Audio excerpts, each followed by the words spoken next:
ഒരു വർഷത്തെ എൻ്റെ PSC പഠനം കൊണ്ട് ഞാൻ എൻ്റെ മാർക്ക് എങ്ങനെയാണ് ഏറ്റവും ലോവിൽ നിന്ന് ഒരു അത്യാവശ്യ ഹൈ എന്ന് പറയുന്ന നിലയിലേക്ക് ഉയർത്തിയതെന്ന് പറയാം കേട്ടോ. അതായത് എൻ്റെ സ്റ്റഡി റൂട്ടിനെ പറ്റിയാണ് പറയുന്നത്.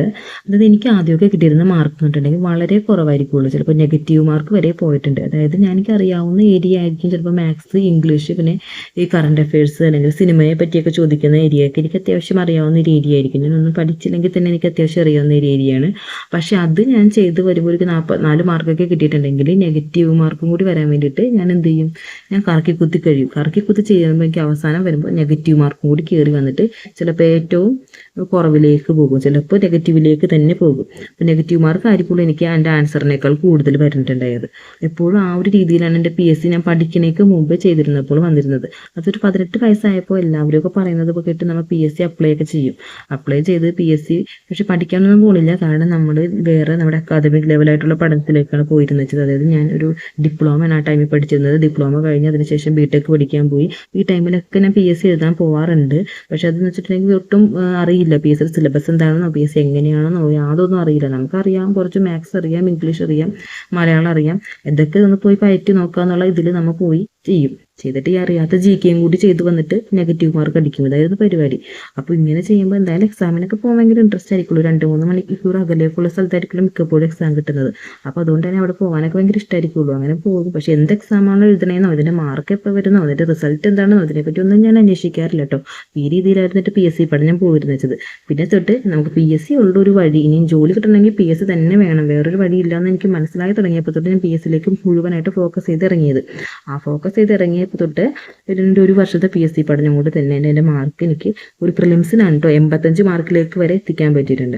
അപ്പോൾ ഇതെന്ന് പറഞ്ഞിട്ടുണ്ടെങ്കിൽ അതിന് വേണ്ടിയിട്ട് എനിക്ക് കിട്ടുന്ന ടൈം വളരെ കുറവാണ്. ഞാനൊരു മദറാണ്, എനിക്കൊരു കുട്ടിയുണ്ട്. അപ്പോൾ അതുകൊണ്ട് തന്നെ എനിക്ക് രാവിലേക്ക് തൊട്ട് അവൻ്റെ പുറകെ നടക്കുകയായിരിക്കുള്ളൂ. കുട്ടിയുടെ പുറകെ നടക്കുന്ന ടൈമിലൊന്നും ഞാൻ പഠിക്കാൻ ശ്രമിക്കാറില്ല. കാരണം നമുക്ക് പഠിക്കണമെന്നുണ്ടെങ്കിൽ ഏറ്റവും നമുക്ക് ശ്രദ്ധ കേന്ദ്രീകരിക്കാൻ പറ്റുന്ന ടൈമിൽ പഠിച്ചാൽ മാത്രമേ നമ്മുടെ തലയിലേക്ക് കയറുള്ളൂ.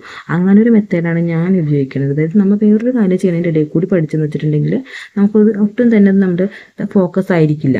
അപ്പോൾ നമ്മൾ ഇത്തിരിക്കോളം ടൈം പഠിക്കണമെങ്കിൽ പോലും നമ്മൾ പഠിക്കുന്ന ടൈം അതിൽ കംപ്ലീറ്റ് ആയിട്ട് ഫോക്കസ് ചെയ്തിട്ടുണ്ടെങ്കിൽ നമുക്കത് ബെനിഫിറ്റ് ഉള്ളൂ. അപ്പോൾ ആ ഒരു ഇതിൽ ഞാൻ കൺസിസ്റ്റൻ്റ് ആയിട്ട് ഞാൻ പഠിക്കാൻ ശ്രമിക്കാറുണ്ട് കേട്ടോ. ഇപ്പോൾ എനിക്ക് മടിയുള്ള ദിവസമാണെങ്കിൽ പോലും ഞാൻ എന്തെങ്കിലും ഈ പഠിക്കുന്നതിനെക്കുറിച്ചുള്ള വീഡിയോസ് കണ്ട് ആ വീഡിയോസിൽ നിന്ന് കിട്ടുന്ന അറിവുണ്ടല്ലോ, ആ രീതിയിലെങ്കിലും ഞാൻ പഠിക്കാൻ ശ്രമിക്കും. ഇപ്പോൾ പഠിക്കാൻ എനിക്ക് ഒട്ടും ഇൻട്രസ്റ്റ് ഇല്ലാത്ത ദിവസമാണെങ്കിൽ, അല്ലെങ്കിൽ ഞാനൊരു രാവിലെ 6 മണി തൊട്ട് ഒരു 8 മണി വരെയൊക്കെ പഠിക്കാറുണ്ട്. ഇപ്പോൾ നൈറ്റ് ആണെങ്കിൽ ഒരു 3 മണി വരെ അല്ലെങ്കിൽ 4 മണി വരെയൊക്കെ ഇരിക്കും. അത്രയും നേരം വരെ ഇരിക്കുന്ന ദിവസങ്ങളിലൊക്കെ ചിലപ്പോൾ രാവിലെ തന്നെ വൈകിയായിരിക്കും എഴുന്നേൽക്കുന്നത്.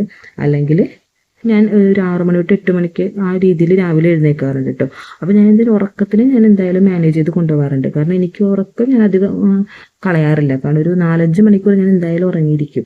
കാരണം അത്രയും ഉറക്കം നമ്മൾ കളഞ്ഞ് പഠിക്കുകയാണെന്നുണ്ടെങ്കിൽ നമുക്ക് ആ ഒരു ദിവസം ഫുള്ള് നമ്മൾ ഭയങ്കര ടയേർഡും ഉറക്കക്ഷീണവുമായിരിക്കും. അപ്പോൾ അതിൻ്റെ ഒരു ആവശ്യമില്ല. അപ്പോൾ അതുകൊണ്ട് നമ്മൾ ഉറക്കം നമ്മൾ എന്തായാലും നമുക്ക് വേണം. അപ്പോൾ ആ ഒരു ഇതിൽ ഉറക്കത്തിനെയും കൂടി മാനേജ് ചെയ്തിട്ടുള്ള ഒരു ടൈമിൽ അനുസരിച്ചിട്ടായിരിക്കുള്ളൂ ഞാൻ പഠിച്ചുകൊണ്ട് പോകുന്നത്. പിന്നെ എനിക്ക് ഉച്ചയ്ക്കൊക്കെ എന്ന് വെച്ചിട്ടുണ്ടെങ്കിൽ ഒരു 2 മണി തൊട്ട് ഒരു 5 മണി വരെ അല്ലെങ്കിൽ 3 മണി തൊട്ട് 5 മണി വരെ ടൈമൊക്കെ കിട്ടും.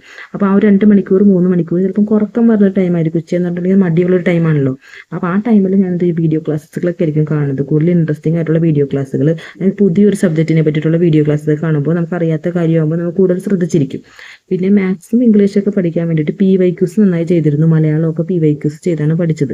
അപ്പോൾ അതുകൊണ്ട് തന്നെ അത് വളരെയധികം ഉപകാരപ്പെട്ടു. പിന്നെ പോളിസൊക്കെ ഉള്ള ഒരുപാട് ടെലിഗ്രാം ചാനൽസ് ഉണ്ട്. അപ്പോൾ അതിൽ നിന്നൊക്കെ പോളിസൊക്കെ ചെയ്യാറുണ്ട്. കറണ്ട് അഫയേഴ്സും പോളിസൊക്കെ ചെയ്ത് തന്നെയാണ് പഠിച്ചിരിക്കുന്നത്.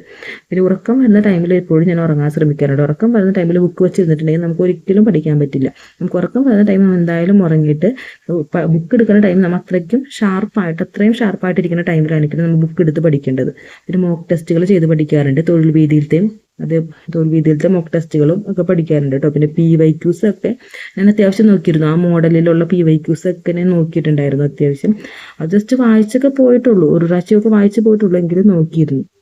ഇങ്ങനെയൊക്കെയാണ് കേട്ടോ PYQ ഒക്കെ പഠിച്ചിരുന്നത്. അപ്പോൾ നിങ്ങളിപ്പോൾ വീട്ടിൽ വരെ ജോലികളൊക്കെ ചെയ്യുന്നവരാണ്, കുട്ടികളൊക്കെ ഉള്ളവരാണ്. അപ്പോൾ നിങ്ങൾക്ക് പഠിക്കാൻ ഒട്ടും ടൈം കിട്ടുന്നില്ല എന്നുണ്ടെങ്കിൽ നിങ്ങൾക്ക് നിങ്ങളുടെ ജോലി ചെയ്യുന്നതിൻ്റെ ഇടയിൽ കൂടി തന്നെ ഒരു വയർലെസ് ഹെഡ്സെറ്റൊക്കെ വെച്ചിട്ട് പഠിക്കാം കേട്ടോ. അതായത് എന്നെ സംബന്ധിച്ച് ഇപ്പോൾ ഞാനൊരു കാര്യം ചെയ്തതിൻ്റെ ഇടയിൽ കൂടി എനിക്ക് മറ്റൊരു കാര്യം ചെയ്താൽ ഒട്ടും ഫോക്കസ് കിട്ടില്ല.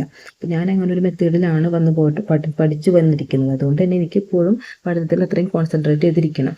അപ്പോൾ ആ ഒരു ടൈമിൽ മാത്രമേ ഞാൻ കോൺസെൻട്രേറ്റ് ചെയ്തിരിക്കാറുള്ളൂ. അതായത് എനിക്ക് വേറെ വർക്കുകളൊന്നുമില്ല. അത്രയും ഞാൻ പഠിത്തത്തിൽ ഫോക്കസ് ആയിട്ടിരിക്കുന്ന ടൈമിൽ മാത്രം മാത്രമേ പഠിച്ചാൽ എനിക്ക് തലയിൽ കയറുള്ളൂ. അപ്പോൾ അതുകൊണ്ട് ആ ടൈമിൽ മാത്രമേ ഞാൻ പഠിക്കാറുള്ളൂ. അല്ല നിങ്ങൾക്കിപ്പോൾ മറ്റ് ജോലികളുടെ ഇടയിൽ കൂടി പഠിച്ചാലും നിങ്ങൾക്കത് മനസ്സിലാകും, തലയിൽ കയറും എന്നുള്ളവർക്കാണെങ്കിൽ നിങ്ങൾ വേറെ ജോലി ചെയ്യുന്നതിനിടയിൽ കൂടിയും പഠിക്കുന്നതിൽ നമുക്ക് തെറ്റൊന്നുമില്ല. അതേപോലെ തന്നെ നമുക്ക് ഒട്ടും മൂടില്ലാത്ത ദിവസങ്ങളിൽ നമുക്ക് മോട്ടിവേഷണൽ വീഡിയോസൊക്കെ കാണാം, അതേപോലെ യൂട്യൂബ് ക്ലാസ്സസൊക്കെ കാണാം. അങ്ങനെ നമുക്ക് പഠിത്തത്തിൻ്റെ ട്രാക്കിലേക്ക് തിരിച്ചു വരാം, ഒരു കൺസിസ്റ്റൻസി നമുക്ക് മെയിൻറ്റെയിൻ ചെയ്യാം. ഇങ്ങനെയൊക്കെയാണ് കേട്ടോ എൻ്റെ PSC പഠന രീതി. Thank you.